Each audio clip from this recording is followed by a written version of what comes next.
léegi boo waxee Sénégal ndaw li si tardé li la tardel mooy takk jabar ngénteel taaw may gu njëkk lal ak armoire question du lu la warul de mais da ngay imaginer dara da ngay liggéey di góorgóorlu ba am benn fond 3 millions nga dem ñaani soxna ñu may la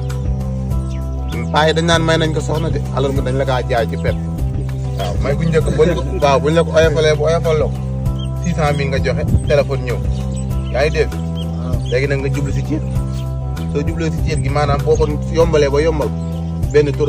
1 300 000 bu yombee ba yomb waaw nga jóge ci loolu bu sëysee ba lépp toog maire yi commencé naan la sa jabarkat ci mat laa la wàcc sa doom warul juddoo ci mat laa ndax ay nawleem la fi nekkal nga jógati lal ak armoire bu baax 800 000 ko fekk yow 3 millions yi nga yoroon jeex na de yaa ngi liggéey mais yaa ngi daw ci ay ordonnance boole kook di liggéey mais nag bala ngaa commencé bay taxaat dara ngénteel taw fekk la gis nga bu la ngénteel taw remisé yow li de sa life yëpp dépense ngay daw moo tax aka baax aka jara analyse ak di pare sa bopp takkal ci ñi lay takkaloo yëpp dañuy yem yan lak paan bàyyi la ak moom yaa koy yóbbu di leen ko analyser ba mu leer ba ngeen man ko di ngeen di ngénteel mbàkke pour ñu